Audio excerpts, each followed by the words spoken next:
Oh yeah, you all know why you're here. You're here for that sick Dorinthea tech, and you want to use some Sabers. Well, guess what?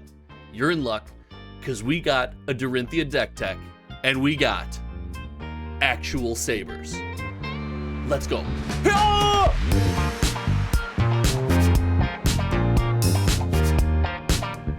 Ladies and gentlemen, that's right. Welcome back right here to Hometown TCG. You guys know me, my name is Josh, and to avoid further injury, I've put down the Sabers for now, but I don't promise they won't make a return here in the near future. But let's talk about this Dorinthea Sabers build. Before I get into anything, guys, I do want to mention we are racing to 4K. If you're here, if you love FaB content, you love deck techs, and you want to find out about the benefits that are being brought to the Hometown TCG patrons by Team Hometown TCG Ascent, then you got to click that subscribe button and you got to visit me at patreon.com/HometownTCG. Thank you guys so much for the support. All the patrons in the Discord that are always blowing up the Discord, that are supporting this channel, thank you guys so much. You guys make this all happen. But enough of that stuff, guys. I want to talk Dorinthea and I want to talk some Sabers. So what brought this deck along was actually a patron by the name of Michael linked a deck list to his Dorinthea build, and he was using, single-handed weapons and playing this Dorinthea build. And then I started to open some of my Everfest. This was after Everfest. He kind of teched this whole deck, and I fell in love with the card Slice and Dice. Editor, slap that over Dorinthea. Over there. Slice and Dice seems like such a cool card. Getting 4 power of value for no resource off the red is a very neat concept to me. So I said I wanted to play with this card. I have to play with this card. I was planning on a one-handed Dorinthea build, and it had to be Sabers. And I ended up going with Dorinthea over Bolton for a couple reasons, a couple Dorinthea-specific cards that I think are absolutely just perfect in this deck. So I wanted to play with Slice and Dice. I wanted to play with these new cards. And you guys know Dorinthea was my first hero. I wanted to revisit my very first hero that I got to play Flesh and Blood with in a different fashion, so I went Dorinthea Sabers. So let's dig into this deck list, and let's start at the very top, right with the equipment. Now, you guys already know about the Sabers. Surprisingly, I made it through the Sabers introduction without cutting myself, which is fantastic. But the headpiece is Old Faithful. More people have it now. It's kind of getting out there. People are opening it in their Everfest box. It is the Skull Cap, or as I call it, if you got the Everfest one, the Dull Cap. We are running the Skull Cap. The extra defense is necessary. We don't like to use too many of our cards out of hand to defend. We like to be able to defend on key turns effectively. So we are running the Skull Cap. Brave Forge Bracers is key. It is crucial. It is 2 block, but more often than not in this deck, we're getting the benefit of the Brave Forge Bracers trigger because we're more effectively and more consistently able to attack twice with a weapon in the same turn than a Dawnblade Dorinthea build. We are running Tunic over Courage of Bladehold, and it's kind of a toss-up if I'm being completely honest. Tunic, I feel, in the long run, if you're playing this longer game, is going to give you a couple more resources and kind of get you on that front foot a little better on key turns. However, in the event that the meta shapes up to be a race meta, a lot of aggro, a lot of, we're not blocking, we think we can beat you there, I think Courage is going to be the play.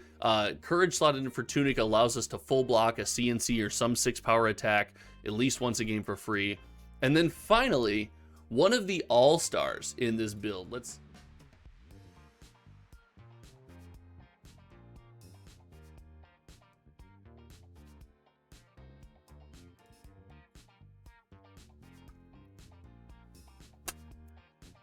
And finally, one of the all-stars in this build is actually the footwear Valiant Dynamo. Guys, this card can generate so much value. You are often blocking with this card 4, 5, even 6 times throughout the course of a game, essentially generating the same value as a carry-on husk. You are easily taking counters off this thing. It's very easy to attack with 2 weapons in the same turn.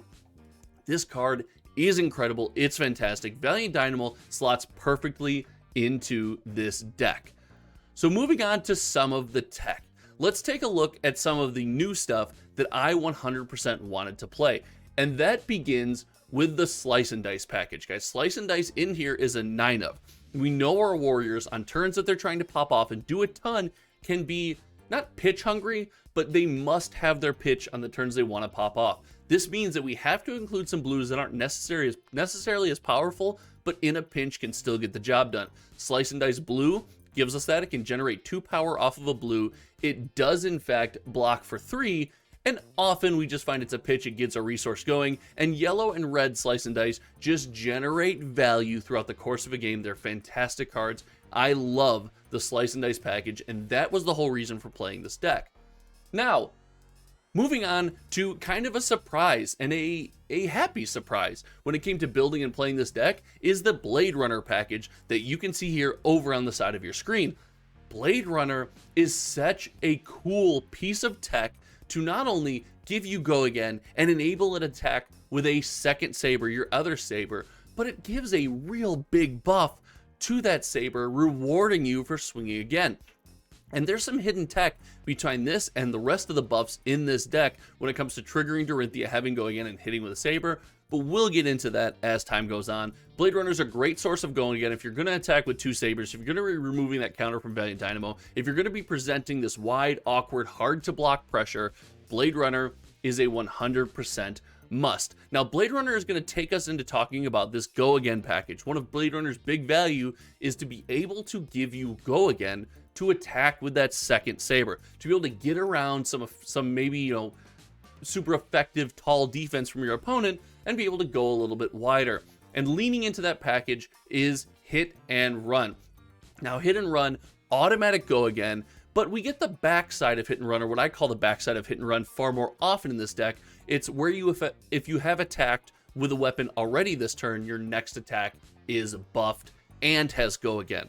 So there are turns that we can actually enable 3 saber attacks by triggering Dorinthea and having 2 sources of go again, and Hit and Run does a great job to buff the backside of that saber attack. It's a really unique mechanic, and it's got go again. It's all the stuff you want. Moving on, finding some more go again, we are going to see Spoils of War over here on the far side of your screen. Spoils of War Guide, just a great card. It does generate these copper tokens, and there is a package that I considered slotting into the deck to try to take advantage of cash out, or maybe even cash in, cash out combo. But either way, Spoils of War, it's a good buff. It's automatic go again. It's often what you need. And then finally, the last source of go again, automatic go again. Well, I guess not the last source, because there's an attack reaction, but another source of automatic go again is the Warrior Valor package. We did cut the yellow because Warrior Valor it's a very neat source of go again, but it's often unreliable because it's hit go again. And something you'll notice is for warrior decks, this deck is slightly light on attack reactions. It's a little bit lean on attack reactions. It's a lot more attack setup, go a little bit wide, and there are some in the deck. There are some very good ones in the deck, but it does run slightly leaner on attack reactions, so Warrior's Valor is a little less consistent for us. And then finally, it's just a great card. Glint the Quicksilver does everything you want this deck to do. It gives go again. It's got a reprise trigger that allows you to draw a card. It's blue, it blocks for 3, it pitches, it catches, it does whatever you need it to do. We love Glint the Quicksilver here, and it's just a must include in this deck. So along with kind of these go again mechanics, we leaned away from attack reactions a little bit. There's still a good amount in the deck, but we leaned away from them a little bit and really went with more of a setup mentality. And that setup mentality kind of starts up here. We have a Dauntless package for setup for a little bit of a buff and taxing some of our Guardian friends out there, some of our Control Dash player friends out there to be able to get through and get over the top and maybe tax them on their defense reaction. So we got a little setup there. We do have Sharpened Steel in the deck, which could be easily swapped for Outland Skirmish. They effectively do the same thing. Outland Skirmish is a little bit neater in the one-handed version because it can generate this copper. And Michael, the Hometown TCG patron, a member of the Discord, did point out that it's interesting to have that in there because if you have a tunic counter and a blue, you could cycle a card, you know, cycle draw 2 or something like that. So it's pretty neat. It's a cool little package. It's definitely interesting. I'm going with Sharpened Steel for right now, but I think in the future I'll be pivoting to Outland Skirmish. So it gives us a little setup there. And then the big beefy setup. The big beefy setup is Steel Blade Supremacy. Now we have to remember, this only says target weapon gets +2, so you have to pick a saber. But being able to draw those cards and present some kind of threat with one saber is this weird interaction where when you present threat with Saber A and Steel Blade Supremacy, and they're thinking, oh my goodness, you're going to buff this, you're going to come over the top, you're going to draw a card, you're going to go again, it really enables either dodging to the side with something like Blade Runner, giving that saber go again, and then being able to back up attack with the second saber for 6, or hitting with that saber, drawing a card through the use of an attack reaction, whether it's Singing Steel Blade, Iron Song Response, anything, second swing, anything like that, going over the top, drawing the card, triggering Dorinthea, and then using the go again to attack with the same saber again. And if the same saber was blocked with an attack action card, that next attack will be buffed by +1. So Steel Blade Supremacy is a very interesting mechanic and interaction in this deck. It prevents a very weird line for your opponent to try to play around and try to block. They're not sure what they want to do. And what enables that is the small suite of attack reactions we do have in the deck. Highlighted that, a Glint obviously is an attack reaction. You can go again off a Steel Blade Supremacy play, maybe enable you to attack with the other saber, maybe enable you to re-attack with that saber if it hits, draw a card, reload the hand, things of that nature. Singing Steel Blade is an MVP of this deck. You can go get a Source of Go again. You can go get a buff to get over the top. You can go get a buff for the second saber and go again with something like Blade Runner. This card is essential. It does so much work. It's so cool in this deck. We do have a couple classic attack reactions. We mentioned we have Iron Song Response in here. We do have, it's not an attack reaction, but it's a setup for the second attack enabled by things like attack reactions. So we have second swing because that's 1 for +4. So on turns that we find ourselves having an extra pitch, it's nice to be able to really go over the top and buff that next saber. And then off Blade Runner, I mean, that's +8 on your second saber. Oh, things can get out of control. And then we do have in the swing, if you've attacked 2 or more times with weapon, it's the same thing as Iron Song Response, but doesn't require the reprise trigger. And the reason this is important is in the early game, guys, often your opponents will not be defending your sabers. They'll be trying to play around these reprise triggers, so we still need the damage to go over the top. And then finally, we are playing Out for Blood in the deck. Out for Blood does work here because the backside of Out for Blood, the reprise trigger, giving your next attack +1 is almost guaranteed to hit and be effective, since unlike Dawnblade, you're not relying on the hit and going over the top, and you're not blown out on the backside of that card with the defense reaction. So it's very, very cool. I love it. We do have a defensive package in here. We got Fates, we got Sinks, we do have Steel Blade Shunts. There's a lot of Guardian going around right now, so we need to be able to defend big on specific turns. So those cards are in the deck, they're in the board.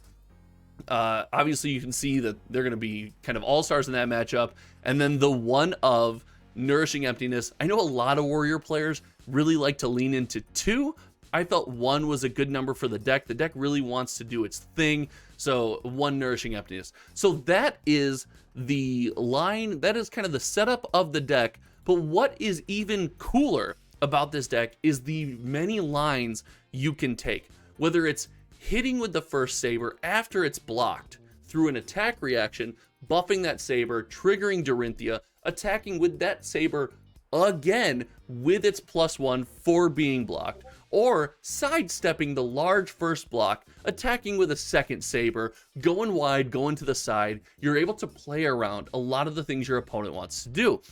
So guys, this deck is so much fun. It's an absolute blast. If you get out there and try this deck, let me know what you think of it. I encourage you to take it to your local armory. I would consider this deck 100% tier 2 competitive. I don't think it's up there with the Starvos. I don't think it's up there with the Viscerai techs that are out there yet, but this deck is so much fun to play. And if you want to get out there, try something new and experience some of these new cards, this is the deck for you. Let me know what you think of the deck in the comments section below. Let me know if you get out there to play this deck, what you think of it. And then again, visit us at Patreon at patreon.com/HometownTCG. Follow Hometown TCG on socials that will be linked in this video's description. One more shout out to Michael for giving me the inspiration to kind of want to build the Sabers Dorinthea deck and kind of make some tech that I had going on in my mind. So huge shout out to him. And then to all you guys out there, thanks for clicking that sub button. Thanks for watching this deck tech, and we'll see you around. I'm not picking up the Sabers. I'm going to cut myself. Goodbye!